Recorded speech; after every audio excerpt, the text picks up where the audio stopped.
আসসালামু আলাইকুম রহমতুল্লাহি ওয়াবারকাতুহু। এগ্রো ফার্মের পক্ষ থেকে আপনাদের সবাইকে জানাচ্ছি আন্তরিক শুভেচ্ছা ও অভিনন্দন। আমি আজকে আপনাদেরকে দেখাবো আমি যে গরুর ফার্মের জন্য পাত্র তৈরি করেছি, ওই পাত্রগুলো আমি আপনাদেরকে দেখানোর চেষ্টা করব। এখানে সর্বোচ্চ 8টি গরুর জন্য আমি পাত্র তৈরি করেছি। আগে আমার গরুগুলা এই গাবলার মধ্যে থাকতো, দেখেন গাবলাগুলো ভেঙে চুরে কি করে ফেলছে। এগুলা মাথার উপরে তুলে উঠাইয়া মানে মারতো আসার, দেখেন সবগুলো ভেঙে চুরমার করে দিচ্ছে। এখন আমি ডিজিটাল আকারে তৈরি করেছি এই পাত্রগুলা।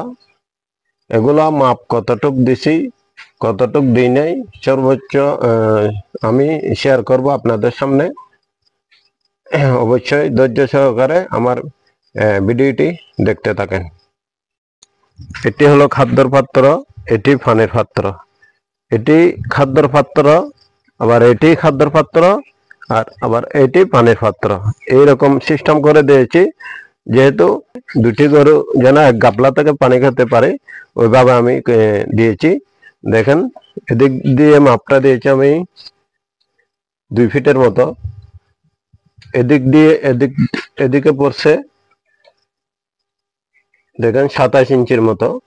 অর্থাৎ আমার এই এই এই আংটার মধ্যে, আবার এই আংটার মধ্যে গরুটা বাঁধা হবে। এখান থেকে খাদ্য খাবে, এখান থেকে পানি খাবে।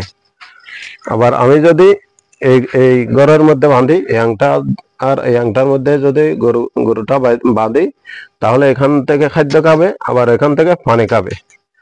পুরোটা সিস্টেম এভাবে করা হয়েছে।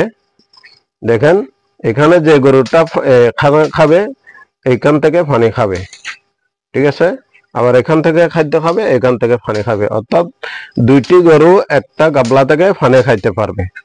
যেমন এই গাবলার মাঝখানে আমি এটা দিয়েছি, আবার এটা এখানে দিয়েছি। এখান থেকে এখানে দূরত্ব হলো, দেখেন সর্বোচ্চ দূরত্ব হলো, দেখেন এই যে 50 ইঞ্চি মতো দিয়েছি আমি। নিম্নতম 4 ফিটের নিচে দিতে পারবেন না, আমি 2 ইঞ্চি বাড়াই দিয়েছি গ্যাপগুলা। প্রত্যেকটা গরুর জন্য এইভাবে দেওয়া হয়েছে। আর পাশে যে দেওয়াল দেখতেছেন ওটা আমি সর্বোচ্চ হাইট করেছি। দেখেন আমি আপনাদেরকে দেখাবো 45 ইঞ্চি, 45 ইঞ্চি সর্বোচ্চ আমি হাইট করেছি। 44 ইঞ্চি সামথিং, ধরেন 45 ইঞ্চি হাইট করেছি দেওয়ালটা, যেন গরুর গায়ে বাতাস লাগতে পারে, যেমন বাতাস লাগে। ফার্মটা বানানো হয়েছে পাহাড়ের মধ্যে। দেখেন এখানে গাছের আবাদ করেছি আমি, এগুলো নিয়ে আরেকদিন ভিডিও করব। এবং পাত্র নিয়ে আরো বিস্তারিত যদি আপনাদের ভিডিও লাগে অবশ্যই কমেন্টে আমার জানাবেন, আমি বিস্তারিত তুলে ধরার চেষ্টা করব, আপনাদের সামনে ভালো করে তুলে ধরার চেষ্টা করব। আজকে এ পর্যন্ত, ভালো থাকেন। আসসালামু আলাইকুম রহমতুল্লাহি ওয়া বারাকাতুহু।